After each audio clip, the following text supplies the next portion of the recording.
Season 4 Beyond the Plate is presented by Martin's Famous Potato Rolls. Martin's was founded in the heart of Pennsylvania Dutch country in 1955, and they are the #1 branded hamburger bun in America. And as I like to say, they can make almost any burger taste better. I usually like to focus on different ways that I use Martin's, and I'm kicking this season off with the Big Marty. Martin's Big Marty's rolls are sesame seed rolls. They're large white rolls. People assume that these rolls are a potato bread product because most of Martin's products are, and that's what they're best known for, but they're actually made with white dough and no potato. But just like their other products, they continue to use high quality ingredients in items like this, like all of their products, and they still have great taste and that soft, squishy texture that makes Martin's so amazing. Check out Martin's Big Marty's rolls. They're fantastic. But here's what I love. Martin's mission encompasses more than just baking great bread and buns and rolls. They believe in giving back to the community and beyond their community through volunteering time and donating resources. They support hundreds of charitable organizations such as food banks, after-school programs, disaster relief, and others that provide sustenance and comfort to people in need close to their baking facility and abroad. Check out their bonus episode from season 2, and you'll hear a lot more about this. Pretty amazing. To learn more about Martin's, visit their website at potatorolls.com, or you can follow them on the social media sphere at Potato Rolls. Martin's, we thank you. Some people may say you're a perfectionist. How would you define perfection? Well, we always talk about perfection as if you ever reach perfection, it's not really perfect. So there's another level. So, perfection is a quest. Perfection is a path. Perfection is a journey that you never really realize, because once you think you've perfected something, you start to look at it a little differently and start to understand there may be, again, modifications or things that you can do that you can make a little better.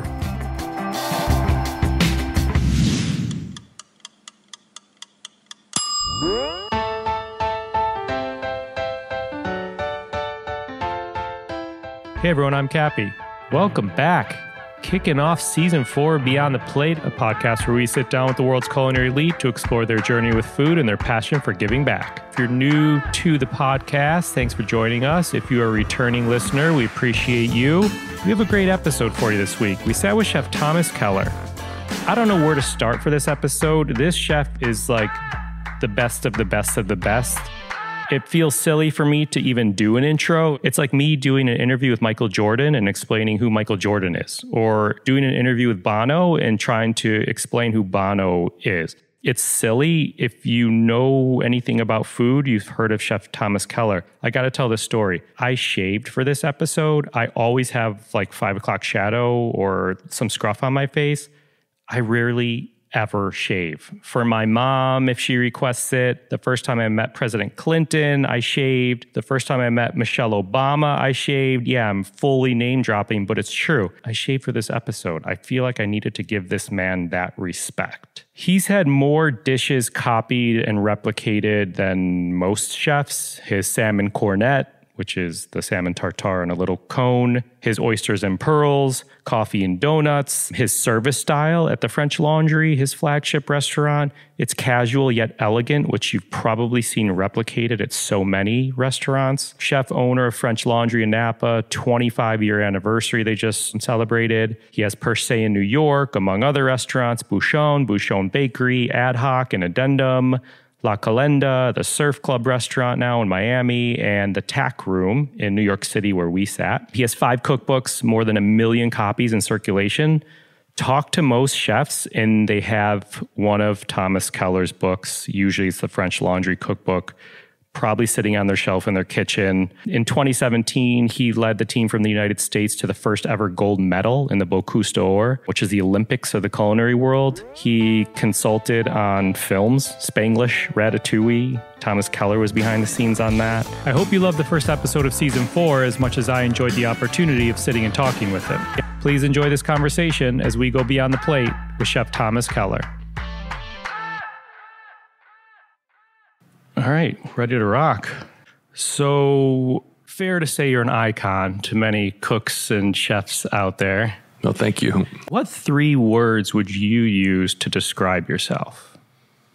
I think persistence is one of those. I always talk about being persistent. If you're persistent, you can do anything you want to do. If you give up, if you stop, you'll never reach the goals that you've set for yourself or the goals that you refine for yourself after you reach your initial goals, because there's always the next level.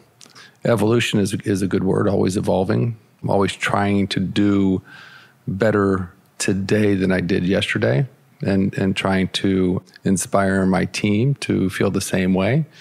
And it could be something small, shining your shoes a little better today than yesterday. Could be one of those things. I know a lot of people want to have these kind of monumental changes as they go through their career, especially when we're young. But I think we have to understand that the idea of patience in the process is very important. And the idea of incrementally doing a little better than the day before will get you to the place you want to be, again, with persistence. So that ever evolving, that ever trying to do a better job, look for a better way. But you have to be careful with that, because sometimes what you're doing today, is really, really the best way to do something. And so always trying to find a better way sometimes will lead you down a rabbit hole to maybe making mistakes or poor judgments on things. So, that's something you have to be careful with. And I would express that you have people around you who you can trust, who can advise you on some of those things that you're trying to evolve and trying to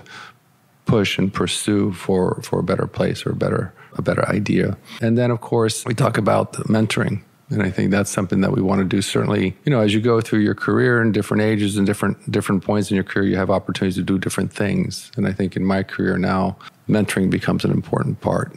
Leaving something or teaching the next generations, not just generation, but next generations, and exemplifying what it is to be a chef and to point out the different choices that they have.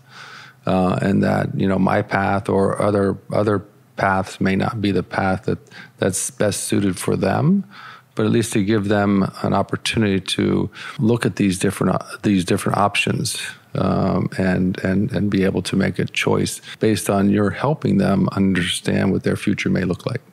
So I wanted to share, before we get deeper on some of this stuff, a personal Paul Bocuse story. Mm-hmm. I know you were close with him. Yes. I have a connection there because I know you coached the U.S. team for Bocuse d'Or, which is the culinary, Olympics, if you will. Right.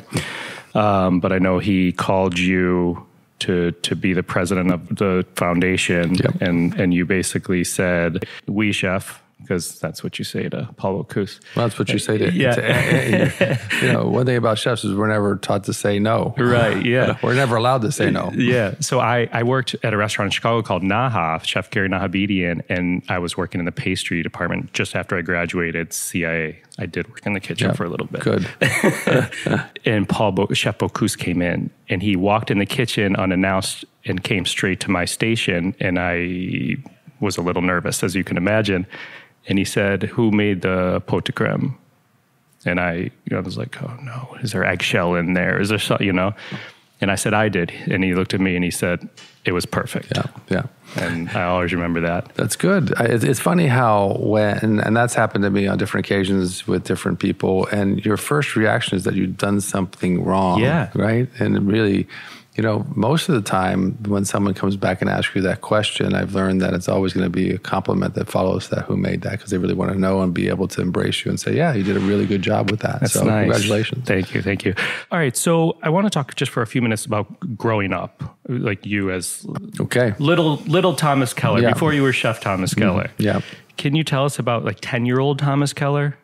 Well, mischievous would be a good word. I was raised by a single parent, my mother. My parents were divorced when I was 4. I was raised by my mother and basically my 3 to 2 older brothers, depending on the time. I think by the time I was 10, I think my oldest brother Jimmy had gone off to his own place, and I had Michael and Bobby, who were my older brothers. But you look up to them. They're protectors, but they're also, in many ways, your nemesis in some ways, because they're always there to either help you or to make you do something that they don't want to do. Right. So in other words, as a youngster, as the youngest of the 5 boys, my brother Joseph and I, who was next older than me, we had our chores that we had to do every day. And my older brothers didn't like to do chores, so they made us do their chores. And so that was that kind of thing where, okay, if you didn't do it right, then they would get in trouble, and then you would get in trouble because they got in trouble because you didn't do what they told you to do correctly. But then on the other hand, they were protectors. If you ever had any problems or anything that you needed to get done, they were there to help and protect you in ways. So it was a childhood fraught with a lot of challenges. Yeah. As a younger boy with only a single parent, it was one where we were always, doing something, which was really great. I mean, we were always outside running around. Baseball was a big part of my life as a youngster. I found a place in a team, and I really started to learn about, that comfort about being around people who had the same type of goals you did, but were doing part of a team as a player, another part of that team. And it was great to see that. I played first base, but you saw the second baseman, how important that was in every other position, but you were part of that team. So I really started to learn about teamwork, but I realized also at a young age that I wasn't really going to be good enough of a baseball player to ever do anything with it. Were you lefty? No, but I was interesting. I was right-handed first baseman, which was very unusual. I was very tall, so because of my reach, I could really get the ball, and so it was a lot of fun in those times. Did mom cook when you were growing up? Was there family dinners? Not really. I don't have those wonderful childhood memories of sitting around on my mother's knees stirring a pot of ragu or braising short ribs. Yeah. She would cook very seldomly, typically on holidays, Christmas, Thanksgiving, things like that. So I was left to kind of fend for myself with my older brothers making dinner for us. And typically it was, something easy, macaroni and cheese, hot dogs, Swanson's TV dinners were a big part of our life back then. Yeah. Hamburger helper, those kinds of things. So mom worked in the industry, kind of, correct me if I'm wrong. I read as part of when I was reading about, we're sitting here at Tack Room right now, your gorgeous, delicious new spot in Hudson Yards. And I read, you said, this project is deeply personal to me. You have vivid memories watching your mom manage International Club atop the Holiday Inn in Laurel, Maryland, and the impact of that decor, service, music, flavors, and style of cuisine forever cemented a sense of time and place, and one that you would eventually want to emulate. So clearly she was an inspiration. Yeah, I mean, I thank God my mother was such a influence in my life, both in giving me my work ethic, attention to detail, motivation, and also a lot of independence, kind of creating this sense of responsibility in me by expecting me to do things without being managed all the time. So, that was a really good thing that my mother gave me. And she set me in front of a dishwasher, at a very early age, where I learned 6 disciplines that have been with me ever since. And that was, how to be organized, how to be efficient, how to accept critical feedback, which that is such an important thing and something I think that is difficult today for a lot of people to accept critical feedback. Critical feedback gives us an opportunity to really improve ourselves. We all like to be praised, but, praise is only, for something you've already done. Critical feedback is for something that you can improve on and do better tomorrow. And that, I think, is really, really important. So critical feedback was a big thing to learn. The rituals, the idea of rituals, when to do things in specific times. Repetition was a big part of that, those 6 disciplines. And then finally, teamwork. And those 6 disciplines have been with me since a young age. Of course, I wasn't able to identify them until I started to become a professional chef and start to think about why I do what I do. And I look back at that: organization, efficiency, critical feedback, rituals, repetition, and teamwork. It's really interesting how you talk about those things from such an early age, whether it's baseball and being part of a team and these 6 rituals and how they impact your life moving forward. And Dad was a Marine drill sergeant, I heard. And still amongst does many work. other things, he ultimately rose to a captain level. But he spent time as a cook, as a drill sergeant, and then running a group of Marines. Did that have an influence how you lead at all, or not? Yes and no. I think that, we are part, our DNA is part of our parents. Yeah. So I think my father became a Marine because, his DNA led him down that path, and he liked that kind of organization, that structure, that ritualistic kind of approach to things, and the respect that they all have for one another.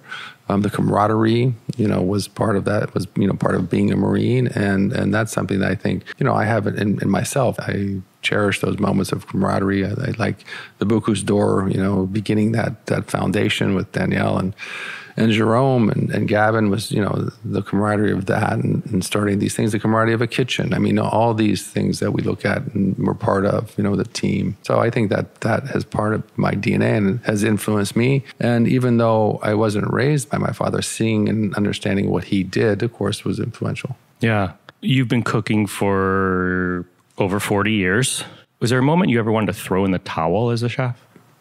Yeah, I think there's many moments that you want to throw in the towel as a young cook, and growing up in the profession and being, challenged to a point where you don't think you can do it. And certainly back then, kitchens were run much differently. They were, kind of that militaristic point of view where, you were told what to do, but weren't explained why you should do it, and you just did it. And sometimes you were confused by what you were doing. And the reactions that chefs had, back then wasn't exactly what the reactions that we have today. Yeah, the emotions ran really high in kitchens. And I understand why. I've been able to figure that out, that part of our life and why we respond that way, and being able to change that kind of reaction. Was there a turning point for that? Because I sat with Chef Eric Repair, and he talked about that because he said he was mean in the kitchen. He would scream, but there was a turning point there. Yeah, there's a turning point. It's called maturity. And, maturity doesn't come at any specific age. It comes with experience and wisdom. And, you realize that I always realized when I got emotional with somebody that I would go home that night and feel really bad, right? And then I have to go in the next day and apologize for being so emotional. And I learned that I wasn't really getting the results that I wanted by expressing those kinds of emotions. So, for me, it's getting somebody really close to me and just whispering in their ear that, I'm really disappointed in what you've just done. And that really gets their attention, because the last thing they want to do is disappoint you. And so if you can get them close enough and they're really listening to what you're saying, and you just, use a few words, and then they kind of wake up and they look at you and go, okay, chef, I won't do that again, or I'll do my best to change. And often it works. And, it's a process. It's training. And people make mistakes, and you have to allow people to make mistakes, because we learn from our mistakes. It's that critical feedback, whether we're getting it ourselves from what we see that we're doing, the results of sauteing a piece of fish. I mean, we get critical feedback from what we're doing, not necessarily from everybody around us. So we have to be open and aware of everything that's going on, so that we can receive that kind of information and then process it and make modifications to what we're doing to do better. Yeah. In this journey as being a chef, when did you realize, is there a time you realized you made it as a chef? That's hard to say. We get a lot of critical acclaim from people that we don't really know. It's hard to realize the value in getting something from somebody you don't know. And so we have to start to be able to use our judgment and expressing what we feel I don't want to say what we deserve, but what we've worked hard for.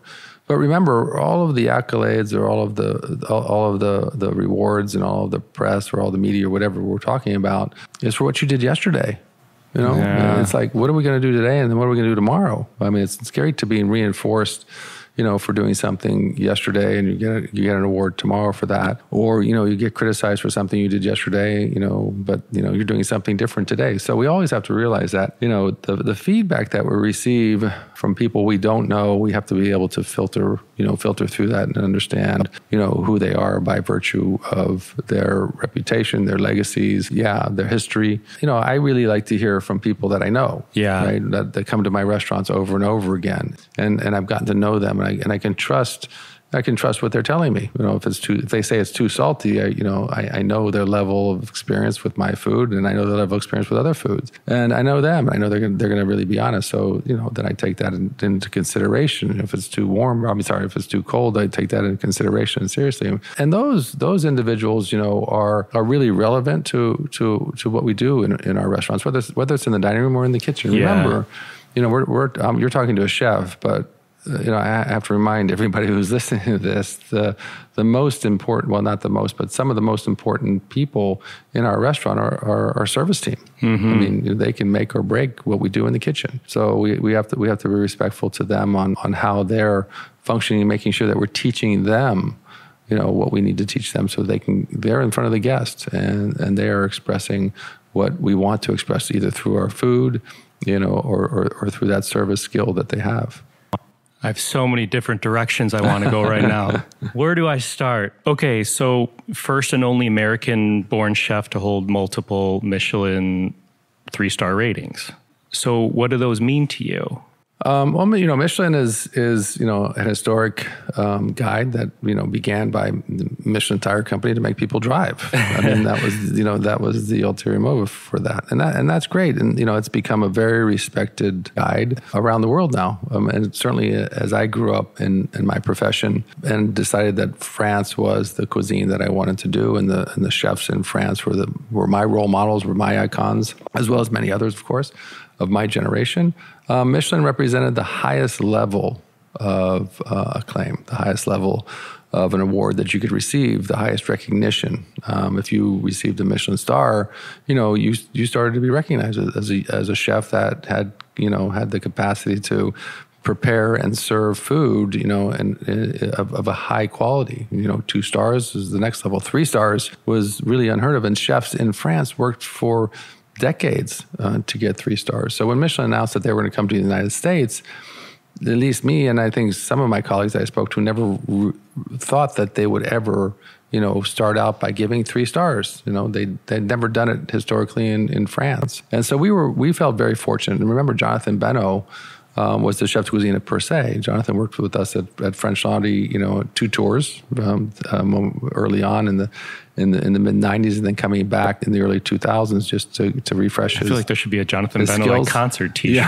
Yeah. And Jonathan and I worked very, very well together. And Jonathan, along with the entire team at Per Se, received that 3-star award in 2006, and we were ecstatic. I mean, we were just overwhelmed, and it was a really beautiful moment for everybody to actually be, the first American chefs, because we were all part of that, to receive 3 Michelin stars.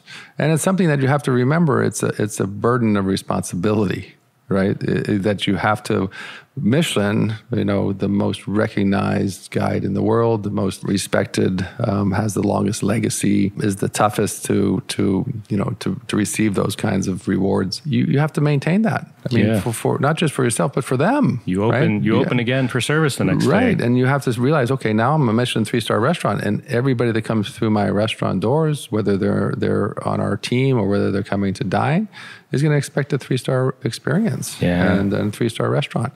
And so, every day you look at that, and it's something that happens every year. You're never guaranteed, that you're going to have 3 Michelin stars the next year. Yeah. And so you always have to be thinking about that in a way that reinforces your work ethics and, this idea of always progressing and evolving and making sure that you never take anything for granted. Yeah. You touched on how important the service team is. I know your business partner, Laura Cunningham, your VP of branding and creative development. My question is about front of house versus back of house. Yeah. Touching on that, tell us about the dynamic or the coordination of the kitchen with front of house. Right. So it's interesting, the words are very important to me. And so, you just use 2 front of the house and back of the house. We don't separate ourselves like that. Yeah. We want to bring ourselves closer together. And what you're sitting in right now is a dining room. It's not a front of the house. And what we have, what is considered back of the house is actually a kitchen, just like you have at home. At home you have a dining room and you have a kitchen. It's more familiar. It's warmer. Yeah. It's easier understood than front of the house, back of the house. It's like, it's not, that just doesn't seem warm and fuzzy to me. So words are very, very important for us. And we often change the way we think about things because of the words that we use. But yes, Laura was, so, I mean, I can't express how significant she was and is in the success of all of our restaurants, and certainly in the early days of the French Laundry, where she defined and refined this casual, elegant service in a fine dining restaurant. And, that's been adopted, all around the country and possibly around the world, as this sense of familiarity, of this sense of conversation, personality, attitude, this warmth of embracing people in many ways as they come into our restaurant, and how to talk to people, how to share stories, and it's not such a mechanical function as it was when I was growing up in fine dining restaurants, but it allowed for conversation. It allowed for a sense of warmth. And building relationships. And if you think about that, that's what we do. We build relationships with our guests, and we want to build relationships with our guests. We want to hear from them. We want to talk to them. We want to have that familiarity that you have when you're home, at home, around the table, right? They're your friends, they're your loved ones. And that's the kind of sensibilities that she had when she brought that into the French Laundry, in the early 90s. Yeah. You mentioned sense of, and I know you have one of your favorite mantras, sense of urgency, which I thought was in the kitchen of French Laundry until I took a little tour of the kitchen here and I saw it above every clock. Yeah, below every clock. Yeah. The importance of words. So explain that sense of urgency mantra, the meaning of it. It reminds me of when I was, and this was specific to the Polo restaurant at the Westbury Hotel, where I really learned about sense of urgency. I was the poissonnier. Patrice Boilly was the chef de cuisine who just come over from, this was in the 80s, early 80s. Patrice Boilly was the chef de cuisine who came over from Moulin de Mougins. He was chef de cuisine for Roger Verger. Daniel Boulud was in the kitchen.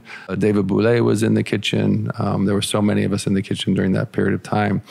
And I was hired as the poissonnier, and that was great, but I always wanted to be the saucier. That was kind of like if you were the saucier, that was the highest peak of being a CDP.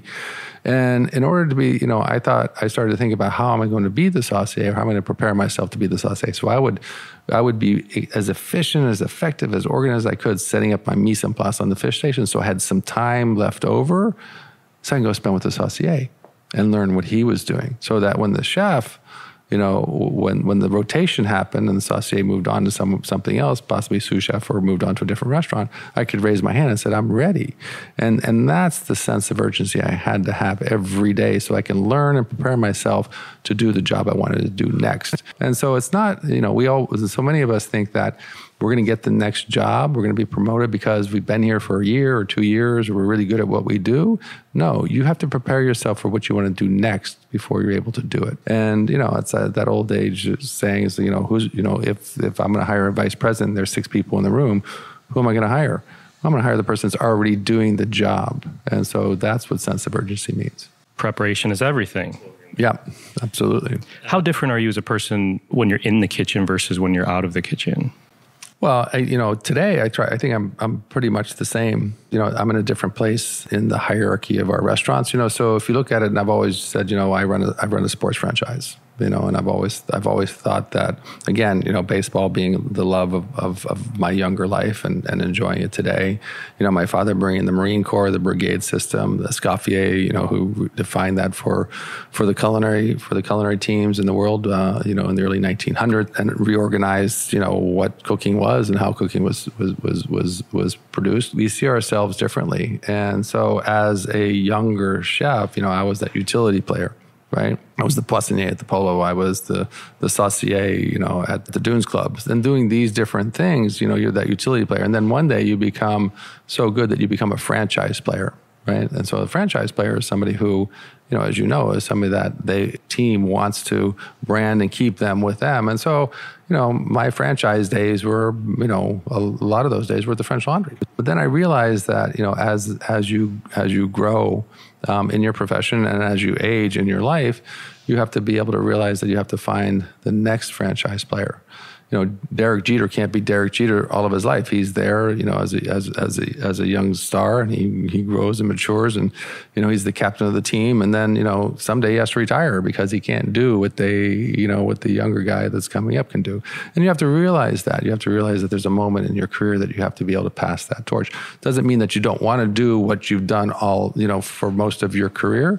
It just means that it's time. And so you hire another franchise player, or you promote a franchise player as they evolve and progress through your restaurants. And this is dining room and kitchen as well, as a franchise player in the kitchen. And looking at that as a sports franchise, you realize you continue to have to bring young talent in. And so hiring becomes really, really important. And hiring, again, in my career, you got hired because somebody was talked about you, or somebody said, go here and get a job, or somebody needed you. They needed a poissonnier, and you were the first person at the back door. Today, hiring is a much different process. We have to make sure that we're hiring the right people and allowing them to come into our restaurants and see what it's like to work in a restaurant so they can make an analysis themselves and say, yes, I'm prepared to do this. Or they say, well, maybe I'm not ready yet.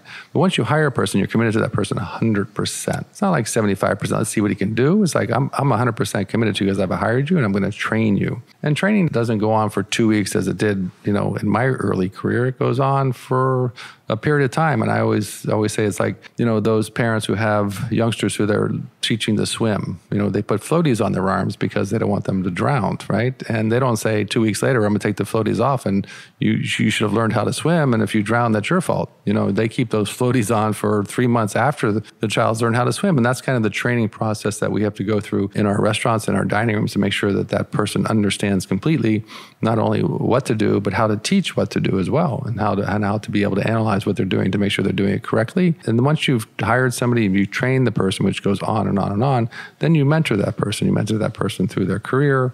You mentor that person sometimes through their life. And if you hire the person correctly, if you train the person correctly, you mentor the person correctly, what happens to that person? That person should be better than you, because if they're not better than you, then you haven't done a really good job. And this is kind of that mentality of, bringing in young talent, hiring them and training them and mentoring them, and allowing those talent to actually blossom and to represent themselves. And you have then, a true legacy team. And that's what I'm trying to do. Do you almost train your young talent to train the younger talent? Well, that's what what happens. So I don't get involved in hiring those people, because it's always the commis who come in the back door. A commis is somebody who's just starting in a kitchen. It's the base of what a kitchen is, and they're doing menial tasks. They're peeling vegetables, they're putting them away, whatever needs to get done, and they're working with their chef de parties. And so it's the chef de parties that start to recognize that talent, and then it starts to move through the kitchen or through the dining room, and it's a wonderful thing to see. And then all of a sudden, you become aware of that person, and you start to recognize that person's ability, that person's talent, that person's commitment, his dedication, the ability to make an impact, to be influential. And the chef de parties in our restaurant, most of them could be chefs in other restaurants or sous chefs in other restaurants. And to watch them grow and prosper within your team is just a wonderful thing to see. Yeah. And so that's my job, is to make sure that the team is functioning as a team with the leader, the chef de cuisine, who is allowing his team, his sous chefs, to work with their teams, which are the chef de parties, to work with their teams, which are the commis, to help to cultivate the young talent. Okay, so I spoke with Andrew Zimmern in season 1 of this podcast, and he mentioned, I quote here, people may call you hardcore or intense, but he says he knows a different man. Okay. He basically says that everyone that came through your kitchen is better off for it, especially him. So I want to play this short portion of my conversation with him and our listeners. Okay. Because it's an incredible story. So this is Andrew Zimmern talking about Chef Thomas Keller. One day he came in on a Sunday morning to do wine inventory with one of the managers at Raquel, and he opened the door. There I was on the floor. I'd passed out, and there were 3 empty bottles of Chateau La Conseillante. And I remember the wine because in those days, with lead foiling and all the rest of that on all those bottles, it had the most beautiful blue foiling to cap the cork. I loved that wine. Someone went for wine. I stuck a pack of matches in the light. Something stupid. Drank some wine, passed out. He found me, said, "Get out of here." But he was amongst several people, Steve Kalt at Spartina in Los Angeles and Ken Friedman in New York, not April's partner, different one, all put in money in case I ever showed up alive somewhere, because that was the time. At that point, I went homeless, and just bad things started to happen from there on in. I saw Thomas at 7 years sober for the first time. I went out to Aspen, and he was doing a demonstration. I was standing way in the back, and he stopped the whole thing in the middle of it and just walked up and gave me a hug, and I started crying. And he whispered to me, he said, "I thought the next time I saw you, you'd be dead." Yeah, it's amazing what happens in your life, and there's another story similar to Andrew's story of a young man who worked with me here in New York at Raphael and then at Raquel, who disappeared for 10 years and then reappeared and tapped me on the shoulder at a book signing, and he'd come back to life, and now he's still I hired him, and he's at French Laundry today. Really? Yeah. And the interesting thing about it is there was a watercolor. This was when Gourmet Magazine had, in their reviews, did watercolors. Marvin Friedman, I think, was the artist. And there's a watercolor of me in the kitchen of Raquel with Philip walking past me with a tray of chickens. And it was in my office since Raquel days. And every day, I would see Philip. And then, to have him tap me on the shoulder, years after he disappeared and say, I'm back. It was pretty incredible. And Andrew's the same thing. I mean, people have, their lives and, the destiny of what they're positioned to do is extraordinary. And, God bless Andrew and Philip as well for making it through those tough times and coming back and persevering and making an impact still. When you change the menu nearly every night for 25, you just celebrated, congratulations, huge congratulations, 25 years of the French Laundry. How do you innovate? Well, innovation is a process. We never find something that's going to dramatically change anything because we change every day. The menu changes every day, so it's a constant evolution. And it's like watching your child grow up. You don't really realize, the progress they're making until 10 years later. You go, oh my God, it's like he's 12 years old and he's almost 6 feet tall. And that's kind of what our menus are like. We remember it's just food. I mean, let's get it down to what the basics is. It's food, and it reappears every year, or it's constant, right? The asparagus comes in the springtime. The lamb's there all the time, and so our job is to make sure that we're working with our farmers, with our foragers, with our gardeners, with our fishermen to get the best possible food that we can get. And we do that by supporting them. We make partnerships. We support them for decades. There are people I've worked with for 2 or 3 decades in supplying our restaurants. And that's a wonderful thing to understand the impact that we have and that our guests have. And I talk to them. I talk to our guests about this whenever I can. Every dollar that you spend in the restaurant is in support of not just the team that you see here in the dining room, but in the kitchen, but also of literally hundreds and hundreds of those farmers, fishermen, foragers, and gardeners out there who go to work every day to produce food for us that's nutritious. And we have to respect that. And that sometimes comes with a cost. But the menu is a constant evolution of techniques. And remember, we're basically not bound by, but we're attached to France. And so there's a lot of what we do is French techniques. And part of that is because, when we open the French Laundry, we have to realize where the French Laundry is. I mean, my affection and love for France is not unknown. My affection and love for classic cuisine is not unknown. I'm an American chef, so we look at things sometimes differently, but we still embrace the idea of classic French flavor profiles because we are in Napa Valley. And people come to Napa Valley to not just eat, but to drink the wine. So we have to be respectful of where we are and why we have our guest base that we have is because they want to come enjoy this wonderful food with the wonderful wine that we produce. And that's something that's very, very important, is to have a total experience. A chef who just thinks he's going to prepare food for his guest without consideration for who his guest is or what his guest wants to experience is not really a mature chef. We have to realize that we want to make sure our guests have a complete experience around their meal. And that complete experience begins with the people that they bring to the dinner. The most important decision you can make is who you're going to come to dinner with, and that really kind of sets the stage for the kind of experience that you're going to have.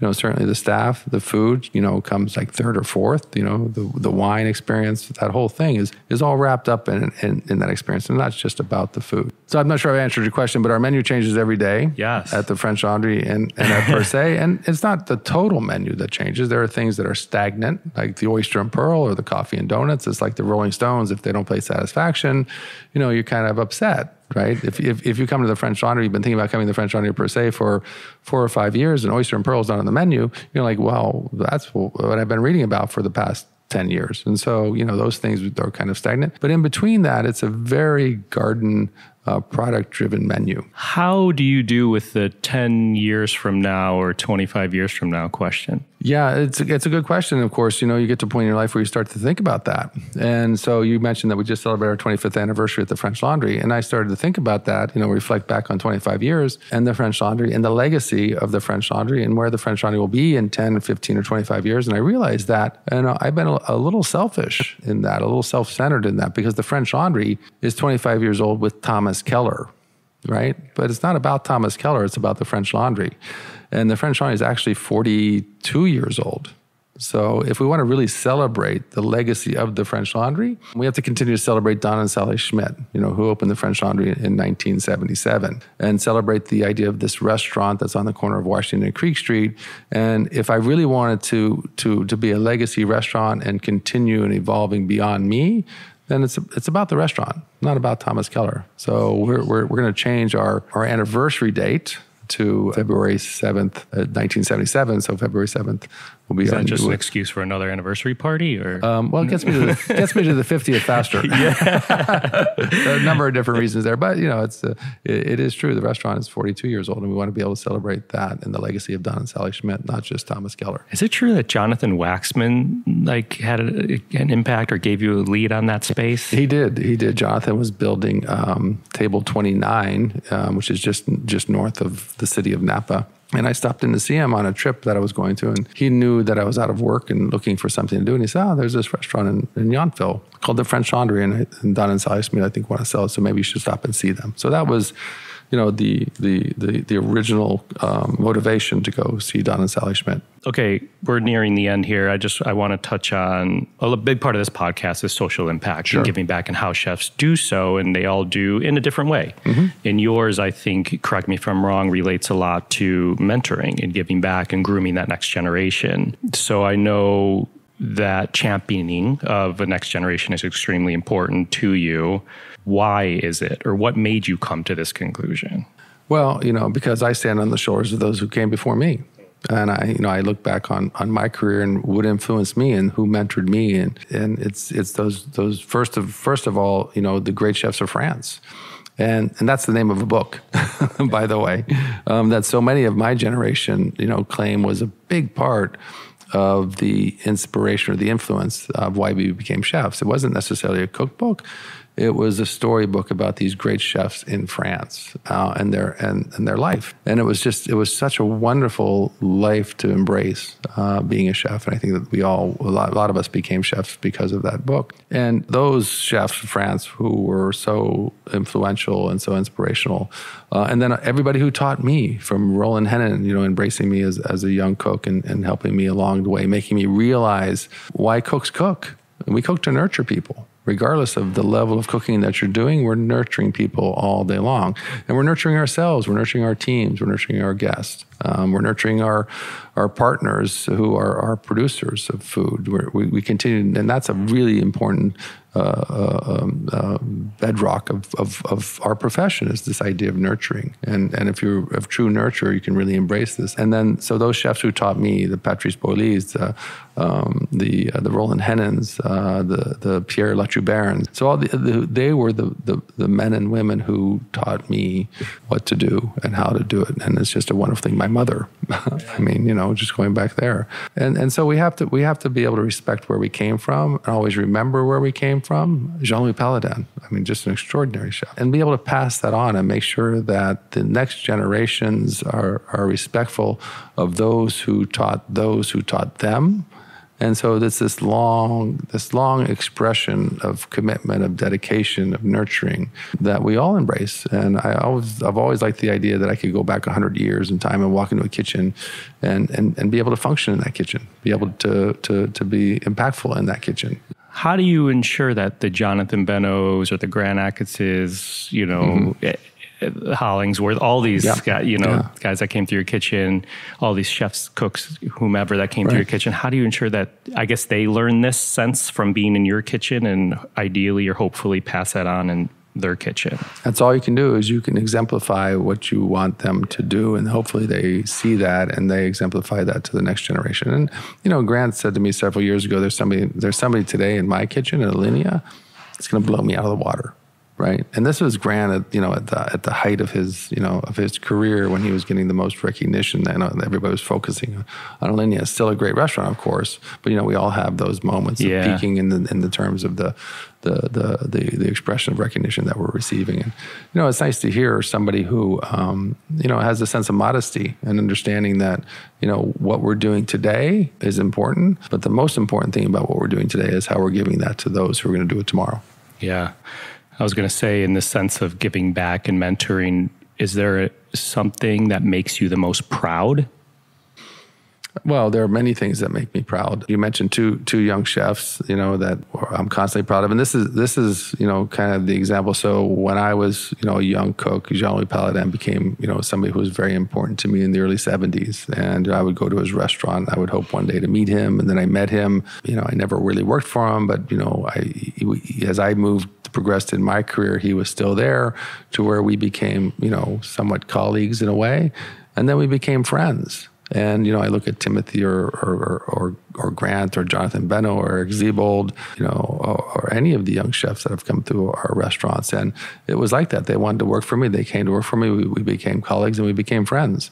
And that's such a wonderful thing when you think about what we do, and the ability and the opportunities that we have to build these relationships with generations of people. Then look at Gavin Kaysen, who was with Danielle, and Danielle's another person who exemplifies this idea of generational mentoring, and it's a beautiful thing. I mean, Eric, you mentioned Eric Repair. I mean, there's so many chefs of my generation that have mentored so many others that are out there today, and we have to recognize that we do stand on the shoulders of those who came before us, and it's important to realize the history and respect the history and embrace the history of what we do. Yeah, cooking. Yeah, excellent.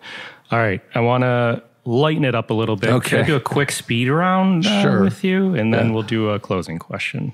What'd you have for dinner last night? Yeah, I had, we had chicken tacos with rice and beans and some tomato salsa and guacamole that we had for a family meal at Per Se. So I ate around 5:30. Yeah. And it was, they usually eat at 4:45. And so I went back into the kitchen after I was doing what I was doing, and there was my plate, my plastic plate covered with aluminum foil that says Chef Keller on top, and my rolled up, utensils on the side, and then a deli of salad with salad dressing on it, and I think we had peach cobbler for dessert. Do you stand in the kitchen and eat that, or you take a seat? I stand in the kitchen and eat that. The last chef I asked, they said, panzanella salad at 1:30 in the morning. Yeah. I try to avoid eating late at night. Yeah. Name a smell in the kitchen that you love. Roasting. Yeah, roasting chicken. I mean, that's, roasting. I mean, anything that's roasting like that. So roasted chicken first comes to mind. You're thinking about duck, you think about lamb, you think about beef. I mean, that's just that aroma, not just the aroma, but the way it makes the kitchen feel. And then if you listen to it, the noise, the sounds that it makes, it's just a wonderful, heartwarming kind of expression of cooking. So that's roasting. How about a smell in the kitchen that you hate? Yeah, the smell in the kitchen I hate is cayenne pepper on a flat top, on a graduated flat top.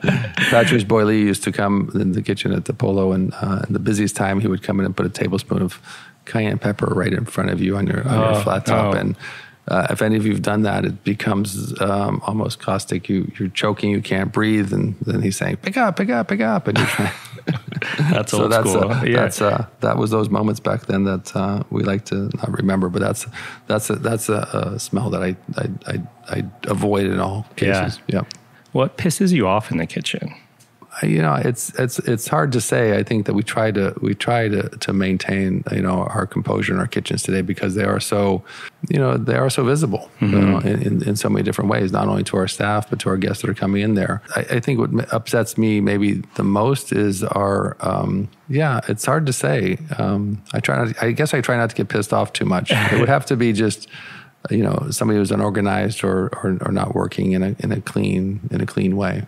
And what makes you happy in the kitchen? Most everything. Yeah. Yeah. And it's a kitchen's a warm place. It should always be a warm place. It's a place of nurturing. It's a place where we're preparing food. It's a place where we're expressing, the quality of our ingredients that so many people have worked so hard to bring to us. And, we don't want to waste those opportunities. Yeah. Excellent. So closing here, if you could sit in front of every cook or chef and give them a piece of advice, what would you give? What would you tell them? Well, 2 words, and I've used these words already. One is patient. Be patient with your career. Don't try to rush through it. The quality of what you do is going to be dependent on what you learn today, and what you learn today takes time. And so don't rush through that.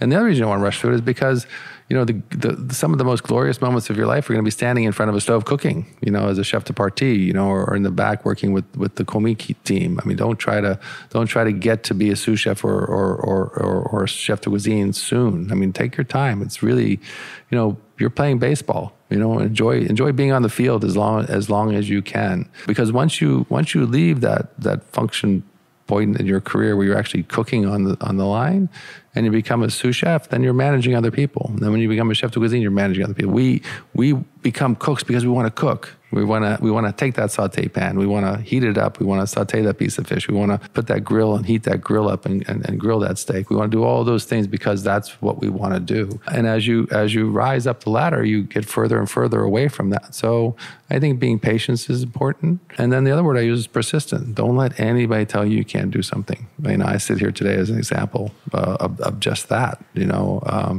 As a young boy, not really having a focus on a career, falling into cooking because my mother ran restaurants, understanding the 6 disciplines of what that meant in my life and how I could build my career around that, and then meeting people who were so influential and understanding the need for the respect for those who came before us and learning from them, and embracing this idea of camaraderie and this idea of teamwork, expressing this relationship with our partners. It's an important thing. When I say partners, I'm talking about our suppliers. Remember, it's important, and it's the persistence of wanting to reach those goals, and then reaching those goals, and then setting new goals for yourself, and still realizing your mistakes. We still make mistakes. No matter how good you are, how good you think you are, how good other people think you are. Mistakes are part of life, and they'll continuously happen. Yeah. Excellent. So you've said you needed to prepare yourself to let go, which is difficult.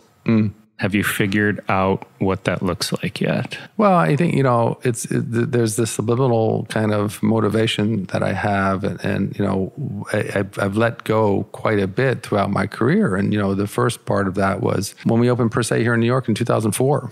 And preparing for this opening of this great restaurant and coming back to New York City, after being gone for quite some time. And we opened Per Se in 2004. And at that time, after we opened Per Se, I went back to the French Laundry, and there was somebody else standing in my spot. That was, that was Corey Lee. And it's like, okay, well, what do I do now? Because I got Jonathan Beno at Per Se, Corey Lee at the French Laundry. Gosh, Corey Lee, I forgot about. So it's like, I don't have my spot anymore. I am no longer the chef de cuisine of French Laundry. And I'm certainly not the chef de cuisine of Per Se because Jonathan is. So what do I do? And so these are moments where, without realizing the progression of my career have happened.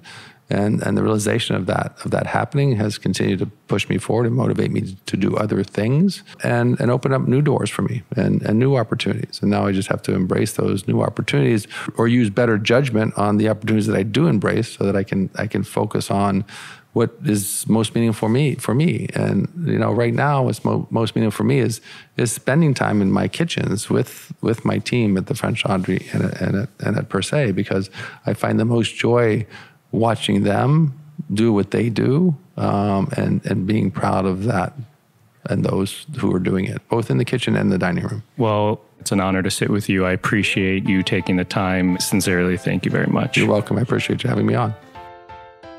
Quote, when I asked why championing the next generation of cooks is important to him, Chef Thomas Keller says, I stand on the shoulders of those who came before me. I look back on my career on what influenced me and who mentored me. What we're doing today is important, but the most important thing about what we're doing today is how we're giving that to those who are going to do it tomorrow. Thank you again, sincerely, to Chef Thomas Keller. Find more on him at thomaskeller.com. Find me and keep up to date with this podcast across all social media platforms at On Cappy's Plate, or go to beyondtheplatepodcast.com. Beyond the Plate's on Twitter at BT Plate Podcast and Facebook. This episode is produced by myself, along with Ian Cohen, Joel Yeaton, and Shant Petrosian. A thank you to Tom Osborne.